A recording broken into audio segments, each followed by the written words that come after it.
ውድ ጠለስ ሚዲያ ቤተሰቦችና ታዳሚዎች ሰላም ጤና ይስጥልን። ይህ በጠለስ ሚዲያ ባሳየ ዘርቤ የሚቀርበው የመስከረም 6 ቀን 2018 ዓ.ም የዘወትር ፕሮግራማችን ነው። እናም በዛሬው ዝግጅታችን ልዩ ልዩ መረጃዎችን፣ ወቅታዊ ጉዳዮችን፣ ዕለታዊ ፖለቲካዊ አጀንዳዎችን፣ ክንውኖችን ወደ እናንተ የምናደርስ ይሆናል። ስለዚህ የጠለስ ሚዲያ ሜምበርና ሰብስክራይበር በመሆን ስቲከሮችን በማበርከት ዝግጅታችንን ላይክ፣ ሼር እያደረጋችሁ ለሌሎች በማጋራት እስከ ፕሮግራማችን ፍጻሜ ድረስ አብራችሁ ትቆዩ ዘንድ በአክብሮት ጋብዘን በቀጥታ ወደ ዕለቱ መርሃ ግብር እናልፋለን።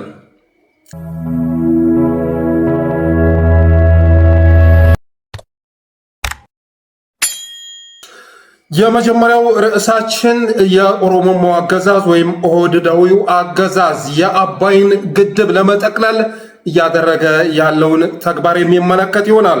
ለአባይ ግድብ ግንባታ ኢትዮጵያውያን ያዋጡ ገንዘብ ሙሉ በሙሉ በኦሮሚያ ሕዝብ እየተሸፈነ መሆኑን እየነገሩን ይገኛሉ።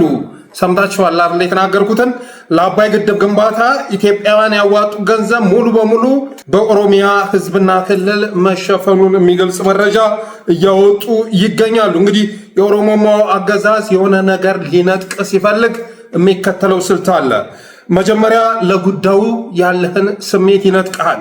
ለዚያ ነገር ለዚያ ቁስ ያለህን ስሜት ይነጥቀሃል። ያንን ስሜትን ካሳጣ በኋላ የኔ ነው በማለት አምጣ ብሎ ይጠይቃል።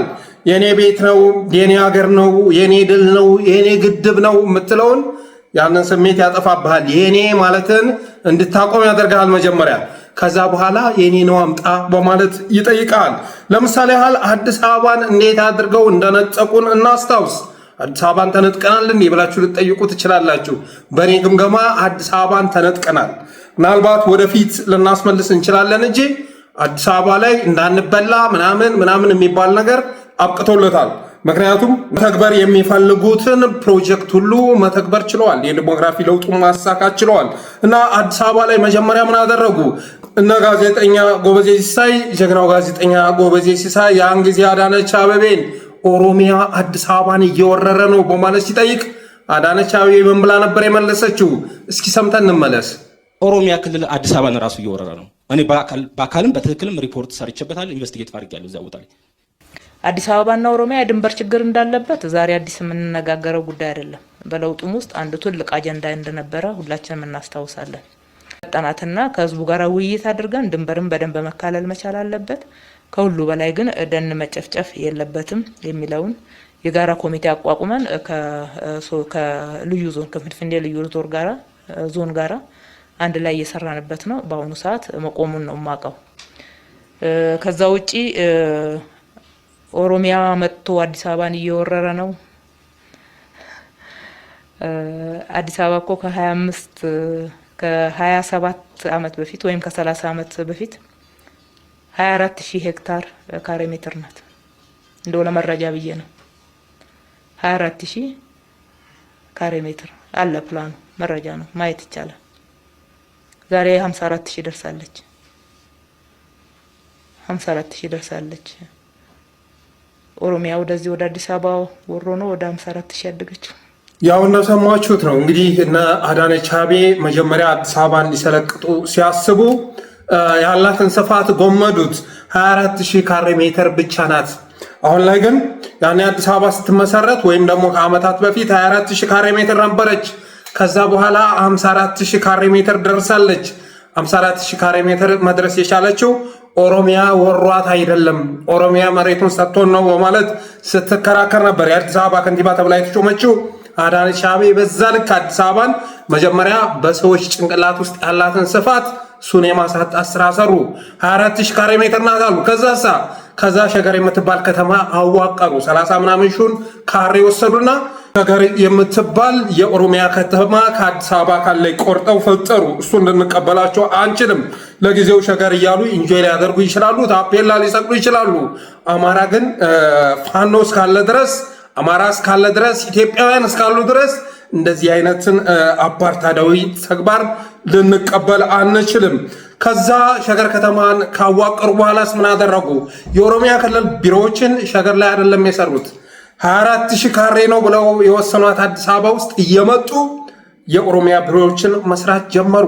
ለዛውም የአዲስ አበባ መስተዳድር ካሳ ይከፍላል።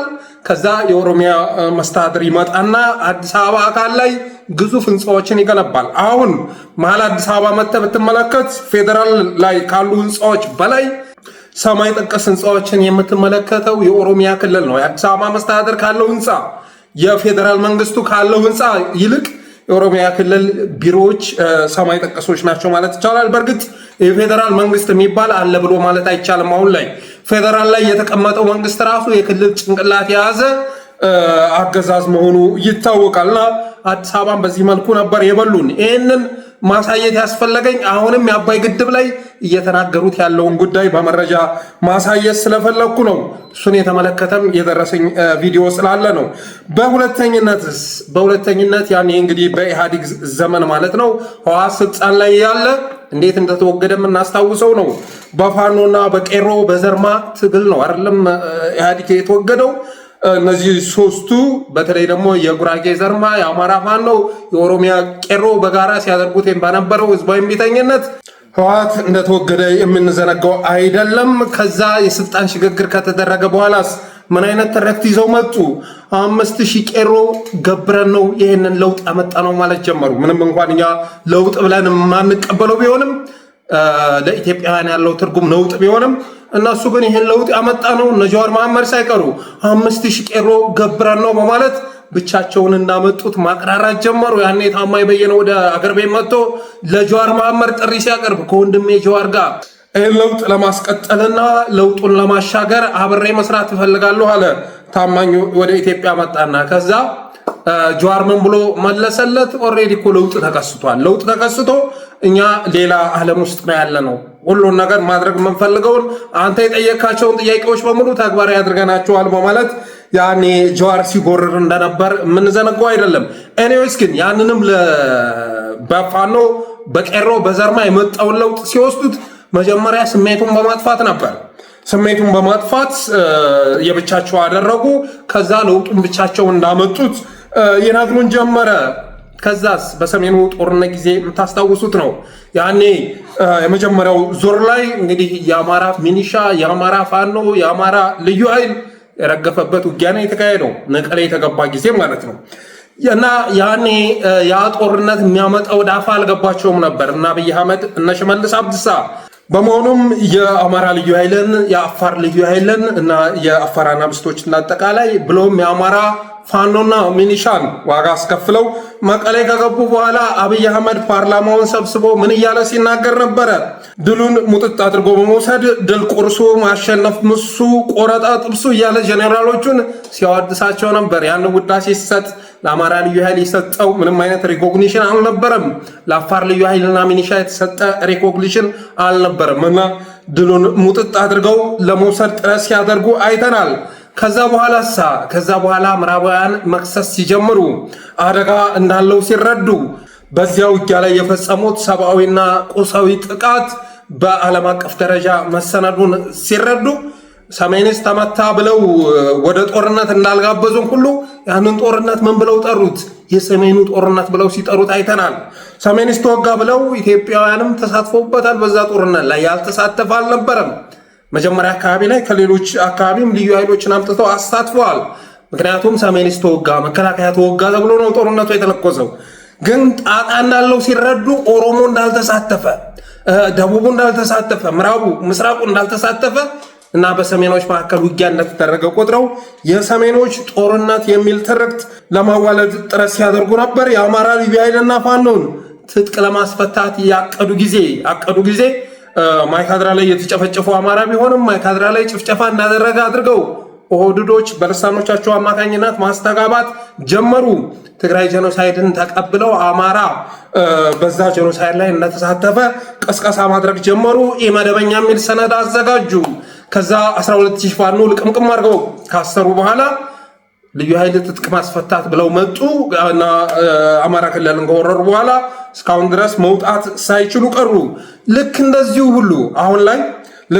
ሁሉ አዲስ አበባን እንደበሉት ሁሉ እስካሁን ድረስ የተመዘገቡ ሀገራዊ ድሎችን ነጥቀው ለብቻቸው ማድረግ እንደቻሉት ሁሉ እና በቅርቡ ደግሞ ጠቅላይ ሚኒስትሩ የግድቡን ክሬዲት ሙጥጥ አድርጎ ለብቻው ለመውሰድ ጥረት ሲያደርግ እንዳየነው ሁሉ የግድቡን ግንባታ ለኦሮሚያ ክልል ለማስረከብ ጥረት እየተደረገ ነው። በቅርቡ እንደምታስታውሱት አብይ አህመድ የአባይ ግድብ ይገነባ ዘንዳ የቀዳማዊ ኃይለ ሥላሴን ሐሳብና ፕላን የመለስ ዜናዊን የመሰረት ድንጋይ ማስቀመጥ እና ግድብ ማስጀመር የኃይለ ማርያም ደሳለኝን የግድቡን ማስቀጠል ስራ እሱን ሁሉ ውድቅ አድርጎ እሱ ጀምሮ እሱ እንዳጠናቀቀው አይነት ነገር ሲያወራ ነበር። በዳንኤል ክብረት አማካኝነት ጎሉን ለጭራሹ ተውት፣ ክሬዲቱን ለሱ ስጡት አይነት መልእክት ሲተላለፍ እንደነበር የምንዘነጋው አይደለም። ከዛስ አብይ አህመድ ግድቡ ከመመረቁ በፊት ቀደም ባሉት ዓመታት ቀርቦ ኢትዮጵያውያን ሆይ ይሄ ግድብ በእናንተ የተሸፈነ መስሏችሁ ከሆነ ተሳስታችኋል። ለግድቡ ግንባታ በመቶዎች የሚቆጠር ቢሊዮን ብር ከስክሰናል።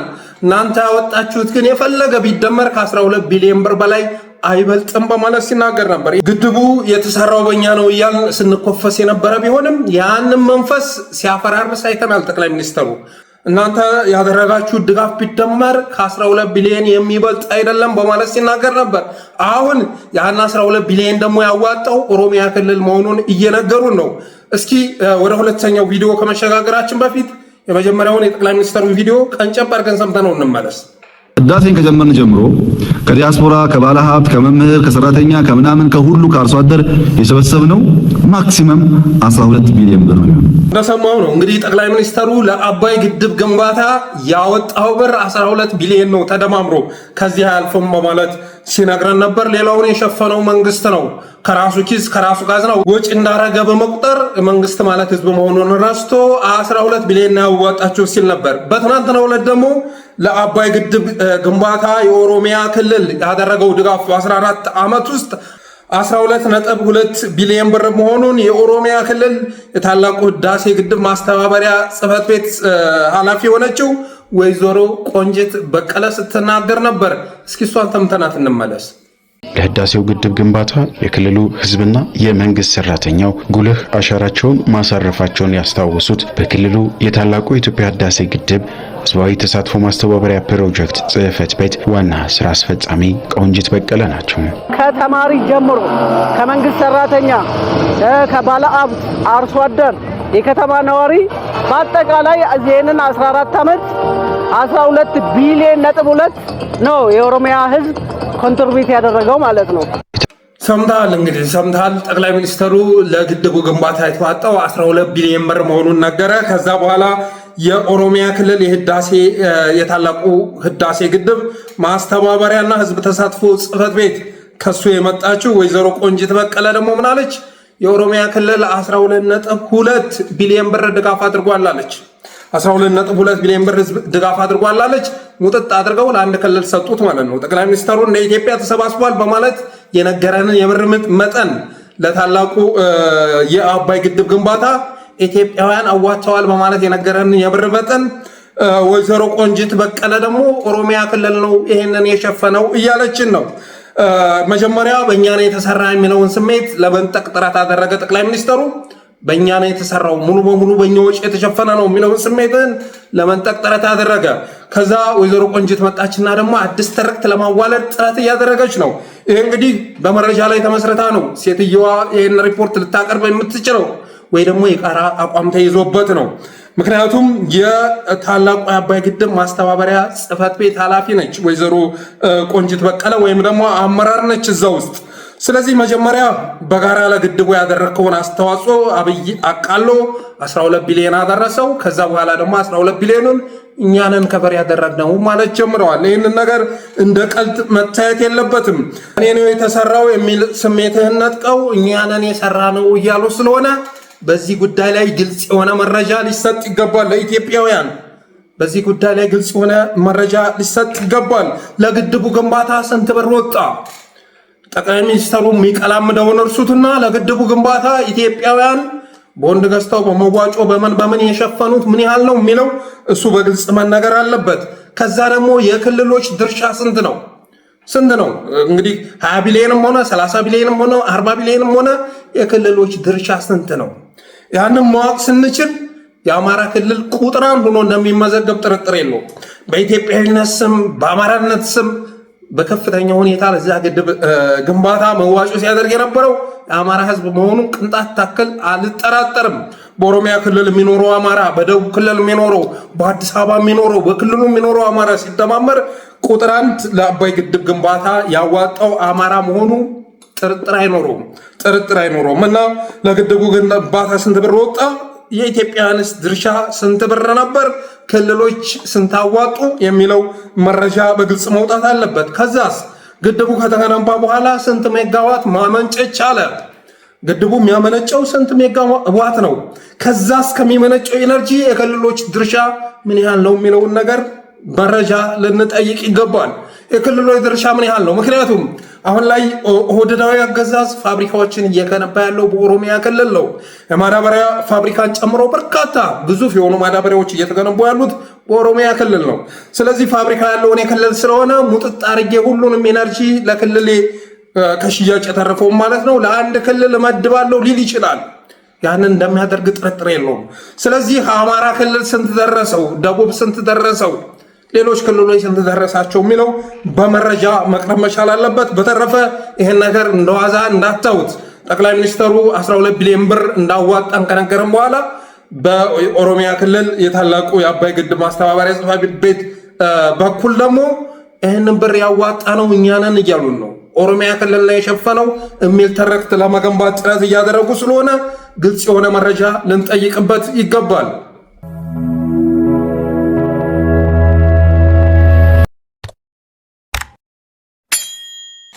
ሁለተኛ መረጃ የአማራ ክልል የጸጥታ ምክር ቤት የክልሉን ሰላም በተመለከተ ያደረገውን ግምገማና የቀጣይ አቅጣጫ ይመለከታል። በትናንትናው ዕለት ይህም በተመለከተ መረጃ ወጥቷል እና በዚህ ጉዳይ ላይ ለማጣራት ስንሞክር የአማራ ክልል የጸጥታ ምክር ቤት የክልሉን ሰላም በተመለከተ ግምገማ አካሂዷል። አቅጣጫዎችንም አስቀምጧል። ግምገማው ምን ይመስላል? አንደኛ የአማራ ፋኖን ማጥፋት ባይቻልም ትግሉና ታጋው መጠነ ሰፊ እንዳይሆን ማድረግ ችለናል ብለዋል እነ ዘላለም መንግስቴ እና አረጋ ከበደ። የአማራ ፋኖን ማጥፋት ባንችልም ወይም ደግሞ ከነበረው ቁጥር ማሳነስ ባንችልም ትግሉና ታጋው መጠነ ሰፊ እንዳይሆን ማድረግ ይችለናል። ስልጠና እንዳይኖር ማድረግ ችለናል። ወጣቱም የፋኖን ትግል እየተቀላቀለ አይደለም በማለት መገምገማቸውን መረጃዎች አመላክተዋል። ይህ ትክክለኛ መረጃ ነው። በእርግጥ አንዳንድ ቦታዎች ላይ ቴዎድሮስስ ወሎም አካባቢ አንዳንድ ኮማንዶዎች ሲመረቁ ያየንበት ሁኔታ አለ። ግን በቂ አይደለም። አገዛዙ እያፈሰ ከሚያሰለጥነው ወታደር ጋር ኮምፔር ስናደርገው የገጠምነው መንግስት ተብሎ የሚጠራ አገዛዝ መሆኑን ከግምት ውስጥ ስናስገባ በቂ ስልጠና እየተሰጠ አለመሆኑ ይገባናል። ወጣቱ የፋኖን ትግል መቀላቀል ይፈልጋል። ግን መስመሮች ባለመዘርጋታቸው፣ በሮች ባለመከፈታቸው የተነሳ የሚቀላቀለው ቁጥሩ አናሳ ሆኗል። ስለዚህ በዚህ በኩል ያደረጉ ግምገማ ልክ ነው ማለት ይቻላል። ፋኖን ማጥፋት ቁጥሩን እንዲቀንስ ማድረግ ባይችሉም እንዳይጨምር ግን ማድረግ ችለዋል። ሁለተኛ እንቅስቃሴው ለዞንና ለክልል አሳሳቢ እንዳይሆን ማድረግ ችለናል ብለዋል። አሁንም ፋኖ የገባ ወረዳዎችን መቆጣጠር የሚችል ቢሆንም ቀበሌዎች በሱ ቁጥጥር ስር ያሉ ቢሆንም ወደ ዞንና ወደ ክልል እንዳይመጣ ግን ማድረግ ችለናል። ወደፊትም ወደ ዞንና ክልል እንዳይደርስ ማድረግ እንችላለን ብለው መገምገማቸውን የደረሰን መረጃ ያመለክታል። ሌላ አፋብኃ ወደ አንድ መምጣቱ ስጋት ነው። አፋብኃ ወደ አንድ መምጣቱ ስጋት ነው። ስለዚህ ሊበተን ይገባል የሚል አቋም ይዘዋል። አፋብኃ ወደ አንድ መምጣቱ የፋኖን ትግል የሚቀላቀል ወጣት እንዲጎርፍ ያደርጋል። ዲያስፖራውም በሀገር ውስጥ ያለው ወጣትም ተስፋ እንዲያደርግና ትግሉን እንዲቀላቀል ያደርጋል። ስለዚህ በኤኒሚንስ አፋብኃን ለመከፋፈል ጥረት ማድረግ ያስፈልጋል ተብሏል። ሌላ የእኛን ሰዎች አስርገም በማስገባታችን አፋሕድና አፋብኃ አንድ እንዳይሆኑ ማድረግ ችለናል ብለዋል። የእኛን ሰዎች ወደ አፋሕድ አስርገም በማስገባታችን የተነሳ የእኛን ሰዎች የሚሏቸው ከአድማ በታይ ከምን የራሳቸውን ዓላማ ያነገቡ ወጣቶችን ፋኖዎች አድርገን አፋሕድ ውስጥ እንዲገቡ በማድረጋችን የተነሳ የአፋሕድና የአፋብኃ አንድነት እንዳይመጣ ማድረግ ችለናል ብለዋል። በእርግጥ በዚህ ጉዳይ ላይ አፋብኃና አፋሕድ እየሰሩበት መሆኑ ይታወቃል። አብዛኛው የአፋሕድ ክንፍ ከብአዴን ንክኪ ነፃ መሆኑም ይታወቃል። በዛው ልክ ደግሞ የተበከሉ አሉ። የሆነ ማዕረግ አንጠልጥለው ወደ ትግል ሜዳ ይገቡ አሉ። ያንን ማዕረግ ተጠቅመው አመራርነት ላይ የተቀመጡ አሉ። እነዛ ሰዎች የብአዴን ዓላማ አንግበው የገቡ ናቸው። አንድነት ሲመሰረትም የእነሱ መግባት አደጋ ይዞ እንደሚመጣ መረዳት ያስፈልጋል። የእያንዳንዱን አርበኛ ማንነት አብጠርጥሮ መለየት ያስፈልጋል። በተረፈ በአፋብኃና በአፋሕድ መካከል ያለው ንግግር ቀጥሏል። ያንን የሚወስነው እስክንድር ነጋ ነው። እስካሁን ድረስ የአማራን ትግል አጓቶ እዚህ ደረጃ ያደረሰው ድፍን 1 ዓመት ሙሉ አገዛዙን በመዋጋት ፈንታ የጎንዮሽ ትግል ለኩሶ ሲያደክመን የነበረው እስክንድር ነጋ እሱ ነው አሁን የሚወስነው። እስክንድር በመግለጫ በጣም ፖላይት ነው፣ አንደበቱ በጣም ትሁት ነው፣ ልቡ ግን በክፋት የተሞላ ነው። ይህንን አሳምሬ የተረዳው ጉዳይ ነው። ከዚህ በፊትም ስናገር የነበረ ነው እና እስካሁንም ድረስ ቅንቅኑን እያወራ መልካሙን እያወራ በተግባር ግን እኩይ ነገር ሲፈጽም መቅረሙ የሚዘነጋ አይደለም። አፋሕድ አገዛዙን እንዳይታገል ማድረግ ችሏል። 1 ዓመት ሙሉ የእሱ ጠባቂ አድርጎ ሸዋ ላይ ያለውንም በተለያዩ ቦታዎች ላይ ያለውን የአፋሕድ ተዋጊ የእሱ ጠባቂ አድርጎ ስልጣኑን ለማስቀጠል ጠብር ግፍ እያለ ሲሰራ ነበረ። ሚዲያም ላይ የጎንዮሽ ትግል እንዲቀጣጠል ያደረገው እስክንድር ነጋ ነበር። በኋላ በአፋብኃና አፋጎ ወይም የአሁኑ ቴዎድሮስስ መካከል የተፈጠረው ስንጥቃት ያንን የቀድሞ ነገራቸውን እንዲረሳ ቢያደርገውም ዓመቱን በምን አይነት አጀንዳ እንዳሳለፍን የምንዘነጋው አይደለም። ስለዚህ አሁንም ቢሆን ንግግሩ ተሳክቶ ወደ አንድነት እንዳይመጡ ማድረግም አለማድረግም የሚችለው እስክንድር ነጋ ነው። ንግግሩ ተቋይቶ አፋሕድ ወደ አፋብኃ መምጣት ካልቻለ ቀጣይ ዘመቻችንን በዚህ ኃይል ላይ አጠናክረን የምንቀጥል ይሆናል እና የብአዴን ግምገማ ምንድነው? አፋሕድ ውስጥ አስረገን ስላስገባን ከአፋብኃ ጋር እንዲሆናል ተብሎ አይታሰብም ብለዋል። ህብረተሰቡን የማማረር ስራ መሰራቱ ለውጥ እያመጣ ነው ብለዋል በግምገማቸው። ይሄ ከታማኝ ምንጭ የደረሰ መረጃ ነው።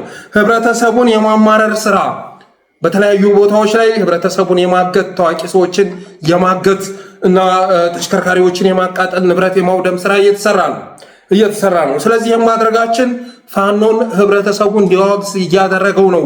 ከህብረተሰቡ እንዲነጠል እያደረገው ስለሆነ ተጠናክሮ መቀጠል አለበት የሚል ግምገማ ላይ ደርሰዋል። እንደምታውቁት ከአሊ ዶሮ ባልተናነሰ መልኩ ዓለም ሳጋ ላይ አማራዎች ላይ ጥቃት እየተፈጸመ ነው። አሊ ዶሮ ላይ ጥቃት የሚፈጽምብን የሸኔ ታጣቂ ነው። ዓለም ሳጋ ላይ ግን ጥቃት የሚፈጽመው ፋኖ በሚል ስም የሚጠራ የብአዴን ኃይል ነው እና አሁን ላይ ስትመለከቱ አሊ ዶሮና ዓለም ሳጋ አማራ ህዝብ ዋጋ የሚከፍልባቸው ቦታዎች ሆነዋል። የሚገርመው ነገር ታዲያ አንድ ሰው ታግቷል። ሰሞኑን ዓለም ሳጋ ላይ አንድ ሰው ታግቷል። ያንን ሰው ያገቱት በኔ መረጃ መሰረት እንደደረሰኝ መረጃ ከሆነ ሰውየው ብአዴኖችን እየደገፈ ነው ተብሎ ነው በቁጥጥር ስር የዋለው። ጉዳዩም የገታ ጉዳይ አይደለም። 15 ሚሊዮን ብር ተጠየቀ የሚባለው ውሸት ነው ይላል የደረሰ መረጃ። አገዛዙ ጋር እየሰራ ነው። ስለዚህ በዛ ጉዳይ ላይ ምርመራ አድርገን እንለቀዋለን ነው የፋኖች አቋም። ግን እንደ ጉር ተጫጫ ኢሹ ተደረገ። አሊ ዶሮ ላይ 50 ሰው 60 ሰው ሲታገት እነዛ ሰዎች የደረሱ ብሎ የማይጠይቅ አማራ ሁሉ ብዕሩን አሹሎ መጣላችሁ፣ አፉን አሹሎ መጣላችሁ። እኔ አማራዎችን ምን እንደነካን ሳስብ አንዳንድ ጊዜ ግራ ይገባኛል። በሌሎች የሚፈጸምበት ጥቃት አይደለም የሚያመን የፋኖን ስም ለማጠልሸት ተብሎ አገዛዙ የሚፈጽመውን ጥቃት ግን አጀንዳ ለማድረግ የሚችለን የለም። ወገኖቻችን አሊ ዶሮ ላይ 60 አማራዎች አንድ ተሽከርካሪ ሙሉ የአማራ ተወላጆች ታግተው ተወሰዱ ሲባል አንድ መስመር አትጽፍም። አንድ መስመር ማለት ነው። ዓለም ሳጋ ላይ ግን አንድ ሰው ታገተ ሲባል ምን እየተካሄደ ነው የሚል ጥያቄህን አንግበህ ትመጣለህ። እኔስ ግን ይህን አጀንዳ ያደርጉት እና ያለው መንበር እነ ኤርሚያስ ለገሰ ሌሎቹም ያገዛዙ ልሳኖች የብአዴን ተግባር መሆኑን ስለተረዱ ነው። ፋኖን ከህብረተሰቡ መነጠል አለብን ተብሎ በመታሰቡ የተነሳ ነው። አሁንም ብአዴን ባደረገው ግምገማ መሰረት ህብረተሰቡን የማማረር ስራ ተጠናክሮ መቀጠል መቻል አለበት። በዛ መልኩ ነው ፋኖና ህዝብ መነጠል የሚቻለው የሚል ግምገማ ላይ ደርሰዋል። ፋኖ እግር በእግር እየተከታተለ እያንዳንዷን ሴራ ማጋለጥ ይገባዋል። ይህንን በተመለከተ እኮ ሶሻል ሚዲያውን ሊድ የሚያደርግ ኃይል ማዋቀር አለባችሁ። በሶሻል ሚዲያ ለፕሮፓጋንዳ የሚመጡ ነገሮችን የሚመክት በሚዲያ ዘመቻ ከጨዋታ ውጭ ሊያደርጓችሁ የሚፈልጉ ኃይሎችን አጀንዳዎችን የሚመክት ኃይል ማዋቀር መቻል አለባችሁ። ሌላ የብአዴን ግምገማ የፋኖ መሪዎችን ለመግዛት ትልቅ በጀት መመደብ ያስፈልጋል ተብሏል። የፋኖ መሪዎችን ለመግዛት ዋና መሪዎችን ለመግዛት ትልቅ በጀት መመደብ ያስፈልጋል ተብሏል። ይህንም ባለፈውም ሲያደርጉት ነበር። እነ ጸዳሉ እነ ቆራጡን ሌሎችን የሚያስገቡት ሸዋም ላይ ባለፈው እንደዚሁ አንድ አርቲስት አስገብተዋል። 5 ሚሊዮን ብር በአካውንቱ አስገብተው ነው። የሚገርመው ነገር ግን 5 ሚሊዮን ብር ካስገቡ በኋላ ብሩን ልታወጣ ስትሄድ በሽብር የተፈራ ሀብት ነው ተብለህ አንተ ወደ እስር ቤት ትገባለህ። ብሩ ይታገዳል። ለጊዜው ግን ወደ አካውንት እንዲገባ ይደረጋል። ያንን ለማድረግ ግን በጀት ያስፈልጋል ተብሏል። ሌላ ከመከላከያ የተወሰነ ከባድ መሳሪያዎችን ማስመደብ ከተቻለ የክልሉን ጸጥታ በአድማ በታኝና ሚኒሻ ማስከበር ይቻላል የሚል አቅጣጫ ተይዞ ተቀምጧል። ከመከላከያ የተወሰኑ ከባድ መሳሪያዎች ብረት ለበስ ከባድ መሳሪያዎችን እነሱን በማስቀረት የክልሉን ጸጥታ በአድማ በታኝና ሚሊሻ ማስከበር ይቻላል ተብሏል። ከግድብ ወደ ወደብ መከላከያውን ማዛወር ይቻላል የሚል ግምገማ ላይ ብአዴን ደርሷል። በራሴ አቅም፣ በራሴ ሚሊሻ፣ በራሴ አድማ በታኝ የክልሌን ሰላም ማረጋጋት እችላለሁ የሚል አቋም ላይ ደርሷል። ይህን አቋም የወሰደበት ምክንያት አብይ አህመድ ወደ ኤርትራ ጦርነት ሊከፍት ሳምንታት ዕድሜ እንደቀረው የደረሰ መረጃ ያመለክታል። ጦርነቱ አይቀርም ተብሏል። እሱም በተመለከተ የደረሰንም መረጃ ለነገ የምናቀርብላችሁ ይሆናል። ከኤርትራ ጋር የታሰበው ውጊያ ከዚያ ላይ ምን ትርፍ እናገኛለን ብለው እና አብይ አህመድ ሊገቡበት እንዳሰቡ የሚደርስ መረጃ ስለደረሰኝ በነገ ፕሮግራሜ የማቀርበው ይሆናል። ብአዴን ግን ያለፈውንም አካሄዱን መገምገም ያስፈለገው ቀጣይም አቅጣጫ ማስቀመጥ ያስፈለገው መከላከያን ለማስወጣት አገዛዙ ሸብረብ እያለ በመሆኑ የተነሳ ነው። ወደ ኤርትራ ለማዝመት ስላሰበ ብአዴን ግምገማ መቀመጥ አስፈልጎ ነበር። በዛም ግምገማ ላይ ያሉትን ጥንካሬዎች፣ ድክመቶች ለይቶ ያለፈውን ጊዜ ገምግሞ በቀጣይ በራሴ አድማ በታኝና ሚኒሻ የክልልን ጸጥታ ማረጋገጥ እችላለሁ የሚል አቋም ላይ ደርሷል። ይህም በቀጣይ የምናየው ነው የሚሆነው። ብአዴን በራሱ አቅምና በራሱ ሚኒሻ በራሱ አድማ በታኝ የክልሉን ሰላም ማረጋጋት ይችላል አይችልም የሚለውን ነገር በቀጣይ የምናየው ነው የሚሆነው። ግን የብአዴን ግምገማ ያንን ይመስላል።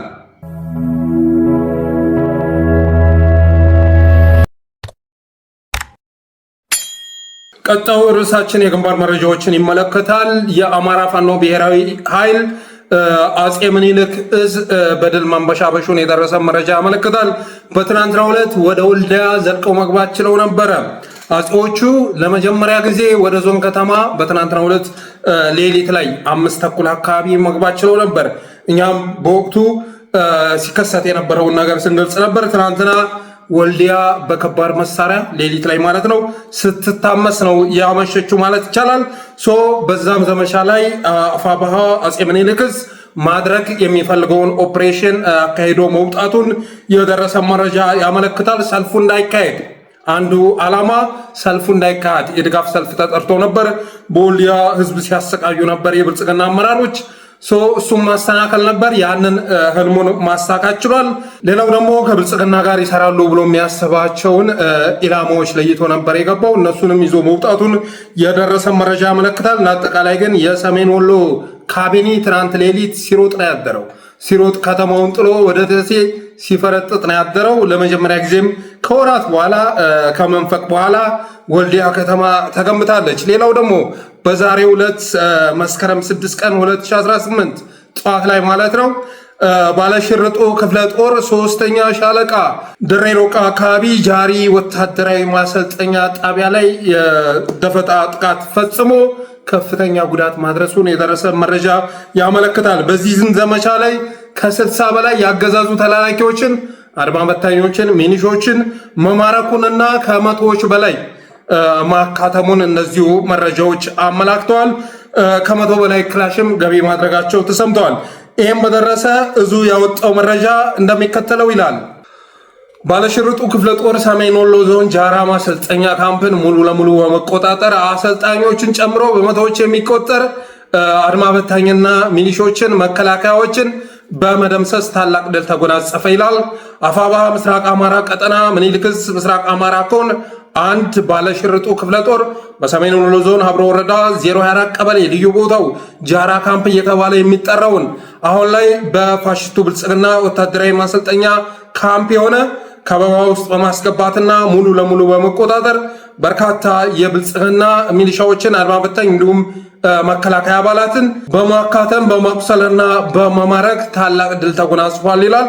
ለዓመታት ከየጎዳናው ከየፑል ቤት እንዲሁም ከየመኖሪያ ቤታቸው በኃይልና በግፍ እያስገደደ ወጣቶችን የጎዳና ተዳዳሪዎችን በማሰልጠን ስልጣኔን ያስጠብቁልኛል ብሎ የሚያስበውን የአረመኔውን የአማራ ጠል አብይ አህመድ የግል ሰራዊትና ይህን ሀገር አፍራሽ ሰራዊት የሚያግዝና መንገድ እየመራ ወገኑን የሚጨፈጭፈውን የሚያስጨፈጭፈውን ሚሊሻና አድማ ብተና ኃይል መስከረም 5 ለ6 2018 ዓ.ም ከሌሊቱ 10 ሰዓት ጀምሮ ሽርጥ ለባሽ ኮማንዶዎች ጃራ ካምፕ ውስጥ በከፈቱት ድንገታዊና መብረቃዊ ጥቃት በርካታ የአድማ ብተና የሚሊሻ እንዲሁም የመከላከያ ኃይሎችን በማቁሰል በመማረክ ታላቅ ድል ተጎናጽፈዋል ይላል። በወልዲያ ከተማ ሰርጂካል ኦፕሬሽን መደረጉንም ገልጿል። ከዚህ ጋር በተያያዘ ደግሞ ሌላ የደረሰ መረጃ በዛሬው ዕለት ቆቦ ፖሊስ ጣቢያን በአርፒጂ 7 በመምታት ማውደማቸውን እንደዚሁ የመረጃ ምንጮቻችን ገልጸዋል። ዛሬ ቆቦ ፖሊስ ጣቢያን በአርፒጂ በመምታት እንደዚሁ ፖሊስ ጣቢያውን ከጥቅም ውጭ ማድረጋቸውን የደረሰ መረጃ ያመለክታል። እና በአዲሱ ዓመት እና አጠቃላይ አፋብኃ አጼ ምኒልክ ዕዝ አስፈሪ የሆነ እንቅስቃሴ ውስጥ ገብቷል ማለት ይቻላል። በአንድ ጊዜ ወልዲያም ገብቶ ነበር። በተመሳሳይ መልኩ የሚገርም ደፈጣ አካሂዶ ድላይ ሮቃ ጃራ ወታደራዊ ማሰልጠኛ ጣቢያም ላይ እንደዚሁ ከባድ ኦፕሬሽን በማካሄድ ሙሉ ለሙሉ የማሰልጠኛ ካምፑን ከጥቅም ውጭ አድርጎታል። ሌላው ትናንት ወደ መስከረም 4 ቀን በምዕራብ ወሎ ግንባር ማሳይንት የፋኖ ኃይል ላይ ከበባ ለመፈጸም የተንቀሳቀሰው 801ኛ ኮር 45ኛ ክፍለ ጦር አንድ ሬጅመንት ሰራዊት አድማ በታኝና ሚሊሻ በአትሮንስ ብርጌድ ተሰልቅጦ መቅረቱን እነዚሁ መረጃዎች አመላክተዋል። በዚህም ዘመቻ ላይ አገዛዙ ራሱ በለኮሰው ዘመቻ የመቶ አለቃ ሳሚ የተባለ ሻለቃ መሪ ጭምር እዛው ጓሳ ላይ ወድቆ መቅረቱን የመረጃ ምንጮቻችን ገልጸዋል።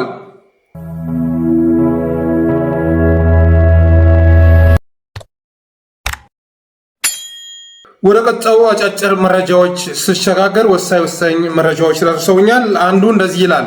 ከራሽያ የተላከ ነው። ሰላም ወንድማሳዬ፣ አንድ መረጃ ላጋራህ። ብዕሬን አነሳው። የምኖረው በራሽያ ነው። በዚህም ከሰሞኑን ትናንትናና ከትናንት በስቲያ በካሙዙ ካሳና ነቢዩ ባየ ተመርቶ ወደ ራሽያ ያመራው የኪነ ጥበብ ቡድን በሩሲያ 2 ከተሞች ላይ የኢትዮጵያ ባህልና ጥበብን አቅርቧል። በዚህም ትውልድ የማይረሳው የባህል ምሽት ላይ የአማራን ሕዝብ በናቀ መልኩ በመድረኩ የቀረቡ ሁሉም ክዋኔዎች፣ ውዝዋዜዎችና አልባሳት የአማራ ክልል ውክልና ፈጽሞ አልታየኝም። አማራውያን የት ናችሁ? በመድረኩ ተገኝቼ ከታዘብኩት ሸር እያደረኳችሁ ነው። ለሁሉም እባክህ አድረሰልኝ ይላል። ምስልም አብሮ ተልኮልኛል። እንደምታዩት ነው ቪዲዮውም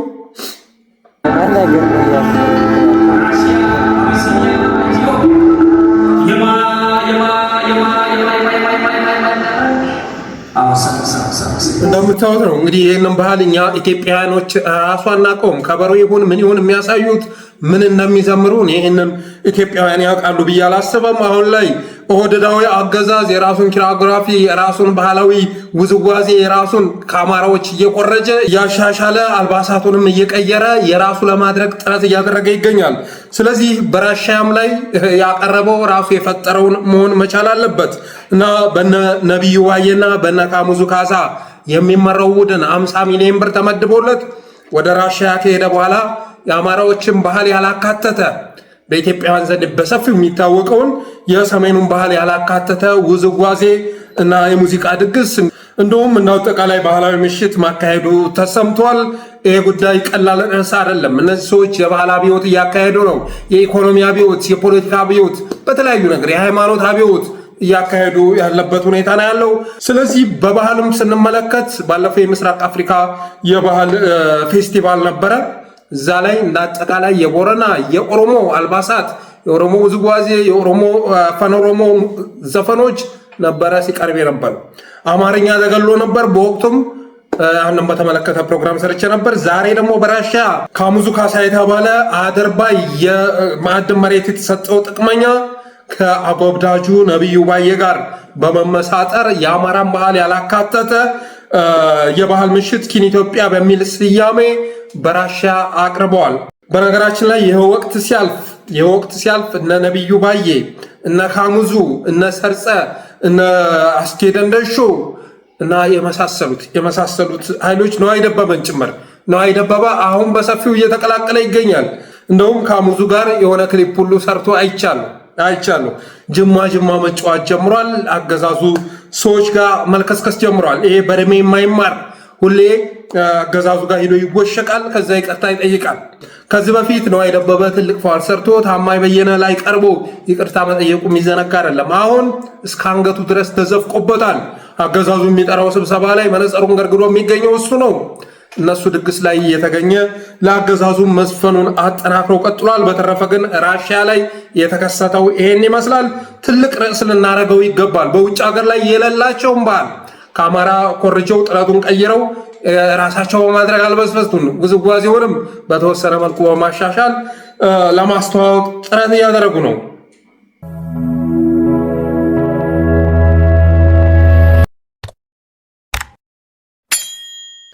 ሌላው ሁለተኛው ርዕስ በአማራ ክልል እንግዲህ በተካሄደው አስገዳጅ የድጋፍ ሰልፍ ላይ የሚፈለገውን ያህል ህዝብ ሊወጣላቸው አልቻለም።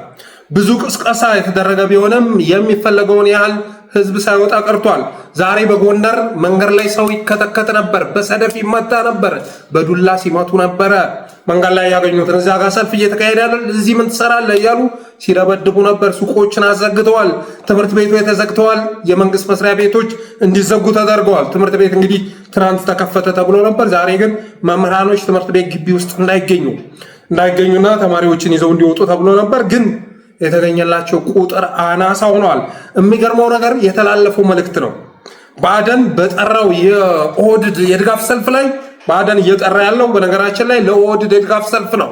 እንኳን አሊ ዶሮ ላይ አሳገትከኝ፣ እንኳን ክልሌን ወረርከው፣ እንኳን አወደምከኝ፣ ፋብሪካዎችን ሁሉ ልቅምቅም አድርገህ ወደ ኦሮሚያ መውሰድ ልክ ነው የሚል ድምፅ የሚያሰሙ አማራዎችን ነው ዛሬ ለሰልፍ የጠራው።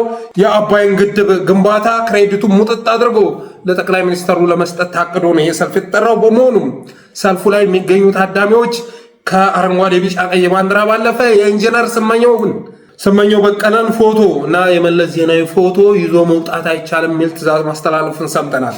እነዚህ የወረዱ የብአዴን አመራሮች ሙሉ ክሬዲቱን ለአብይ አህመድ ለማስመዝገብ በማሰባቸው የተነሳ የኢንጂነር ስመኘውን ፎቶ ይዞ መውጣት አይቻልም፣ የመለሰንም ፎቶ እንዳትይዙ፣ የጠቅላይ ሚኒስትራችንን ፎቶ ብቻ ይዛችሁ ውጡ በማለት ቅስቀሳ ሲያደርጉ ነበር። አልተሳካላቸውም። ወልዲያ ላይ ትናንት ጥሪ ሲያደርግ የነበረው ኃይል አዳሩን ፈርጥጦ ደሴን ያደረው ፋኖ ጥቃት በመፈጸሙ የተነሳ ማለት ነው። በሌሎችም በባህር ዳርም በጎንደር በተለያዩ ቦታዎች ላይ አስገዳጅ የሆነ ሰልፍ ጥሪ ቢያደርጉም ህብረተሰቡን እየደበደቡ ወደ ሰልፍ ቦታ እንዲሄድ ቅስቀሳ ቢያደርጉም አልተሳካላቸውም። በአንዳንድ ዞኖች ላይ የተካሄዱ ሰልፎች ደግሞ እጅግ አስቂኝም ብቻ ሳይሆኑ አስገራሚዎች ናቸው። ወዴት እየሄድን ነው የሚል ጥያቄ የሚያስነሱ ናቸው። ለምሳሌ ይሄ የምታዩት በኦሮሞ ዞን ኮሚኒኬሽን የተዘገበው ወይም ከሚሴ አካባቢ የተካሄደው ሰልፍ ነው። የአረበኛ መፎክር ይዘው ነው የወጡት። እነዚህን ምስሎች ስትመለከቱ የሰልፉ ተሳታፊዎች ግብፅን እንጂ ኢትዮጵያን ደግፈው የወጡ አይመስሏችሁም? በአረበኛ የተጻፈ መፎክር ይዘው እስከ መውጣት ደርሰዋል። ይህን ያመጣው ደግሞ ግዕዝ የሚለው የብአዴን አጀንዳ ነው። ለእሱ አጸፋ መስጠታቸው ነው። በምታየው መልኩ ግን ቁቤውም ተትቶ ወደ አረበኛ ተሸጋግረዋል። ከሚሴ ዞን አማራ ምድር ላይ ያበጠ ዞን ቢኖር የከሚሴ ዞን ነው። ያበጠው ዞን ገልማጭ የሌለው ግዕዝን አስመልክቶ ራሱ ከሚሴ አካባቢ ሁለት ሰዎች የመሰረቱት የወሎ ዲሞክራቲክ ፓርቲ የሚባለው ያወጣውን መግለጫ ብታዩት ብአዴን የሚባል እንኩቶ ድርጅት አማራ የሚባል ህዝብ እስካለ ድረስ መቼም ድርጅት ሆኖ ሊቀጥል እንደማይችል ይገባችኋል። በታሪክ ማለት ነው። ክልላችን ላይ በዚህ ደረጃ እየተፈነጨብን እንጅባራ ላይ ነው። ይሄ ደግሞ ፒክቸር የምታዩት እንጅባራ ላይ የየት ሀገር ባንዲራ እንደሆነ አይታወቅም። እንደምታዩት ነው እንግዲህ የየት ሀገር ባንዲራ እንደሆነ አላውቅም። ምናልባት የአገው ክልል ባንዲራ ይሆን የአገው ሸንጎ ባንዲራ ይሆን የሚታወቅ ነገር የለም። እና የድጋፍ ሰልፉ ላይ አማራ ክልልን የመበታተን ዓላማውንም ብአዴን ለማሳካት ጥረት ያደረገበት ሆኖ ታይቷል።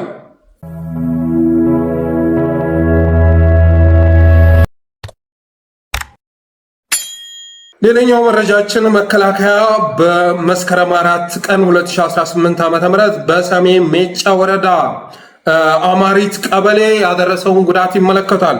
መከላከያ መስከረም 4 2018 በሰሜን ሜጫ ወረዳ አማሪት ቀበሌ የፋኖ ቤተሰቦችን 30 የቁም ከብት ላምና በሬ ነርቶ ወደ መራዊ መውሰዱንና አርዶ መብላቱን የሚገልጽ መረጃ ደርሶናል። 30 በሬ ማለት 30 ላም ማለት ዋጋው ስንት ነው? ከአንድ ቀበሌ ላይ የፋኖ ቤተሰቦች ናቸው ከሚለው ቤተሰቦች ላይ 30 በሬና ላም እየነዳ በመውሰድ ወደ መራዊ ማለት ነው መራዊ ላይ አርዶ እየበላ መሆኑን የደረሰን መረጃ ያመለክታል። በሌላ መረጃ ደግሞ በምስራቅ ሐረርጌ ዞን ጭናክሳ ወረዳ የሶማሌ ክልል ታጣቂዎች ወደ ኦሮሚያ ድንበር አካባቢ በመግባት 3 ኦሮሞዎችን ገለው 6 ከብቶችን እየነዱ መውሰዳቸውን እንደዚሁ የደረሰን መረጃ ያመለክታል። በኦሮሚያና ሶማሊያ አዋሳኝ አካባቢዎች ላይ በአገዛዙ የሚመሩ ጥቃቶች ተበራክተዋል። ባለፈው የሶማሌ ክልል አዲስ መዋቅር ከሰራ ጊዜ አንስቶ አዳዲስ ወረዳዎችን አዳዲስ ዞኖችን ካዋቀረ ጊዜ አንስቶ በኦሮሚያና ሶማሊያ አዋሳኝ አካባቢዎች ላይ በአገዛዙ የሚመሩ በሶማሌ ብልጽግናና በኦሮሚያ ብልጽግና ወይም ኦህዴድ የሚመሩ ጥቃቶች ተበራክተው ቀጥለዋል። በሞያሌም ወይም ደግሞ ዳዋ ዞን ማለት ነው አካባቢ ውጥረቱም ስለማባባሱ እንደዚሁ የመረጃ ምንጮቻችን ገልጸዋል። ኦህዴድ ህዝቡን እያደራጀ ነው። ሞያሌ ላይ ህዝቡን እያደራጀና እያስታጠቀ መሆኑን የጠለስ ሚዲያ ምንጮች ገልጸዋል። በቀጣይ በሞያሌ የሚገኙ ሶማሌዎችን ለመጨፍጨፍ በአካባቢ ያሉ የኦሮሞ ወጣቶችን በህቡ እያስታጠቀና እያደራጀ መሆኑን ምንጮቻችን ገልጸዋል። ሌላው ደግሞ በአዲስ አበባ ቦሌ ሚካኤል አካባቢ ሶማሌዎች ላይ ያነጣጠረ አፈሳ ተጠናክሮ ቀጥሏል። ኦህዴድ እንደዚህ ነው። የሆነ ወቅት ላይ ትግራዮችን አፍሶ በየእስር ቤቱ ያስገባል፣ ንብረታቸውን ይዘርፋል፣ መሀል ሀገሩን ጥለው ወደ ሰሜን እንዲሸሹ ያደርጋል። የሆነ ሰዓት ላይ እነዚሁ አማራዎች ላይ ያነጣጠረ ጥቃት ሲያደርስ ነበር። አሁንም ቀጥሏል። የሆነ ሰዓትም ተብሎ የሚገለጽ አይደለም። ከዓመት እስከ ዓመት አማራዎችን ማሳደድ ከበፊት እስካሁን ድረስ ያለ ጉዳይ ነው።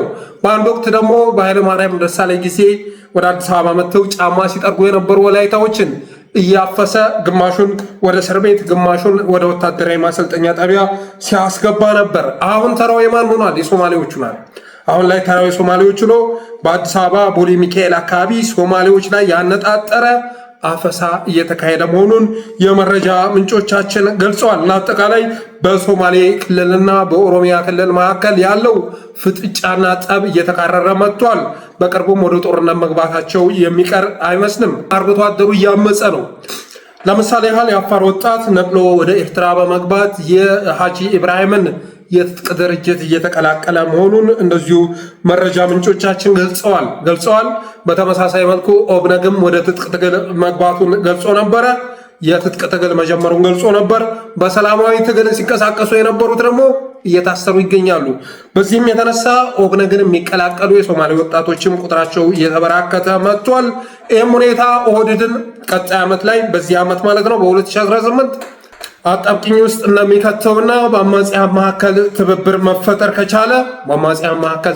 መፈጠር ከቻለ ወር ባልሞላ ጊዜ ውስጥ አገዛዙን ማስወገድ እንደሚቻል የሚያጠራጥር አይሆንም።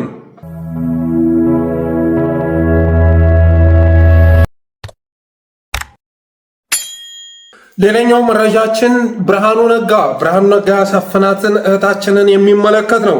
ገነት አራጌ ትባላለች። በፎቶ የምታያት ነች። በኢዜማ ውስጥ ከአመራርነት በራሷ ፍቃድ ከለቀቀች ቆይታለች።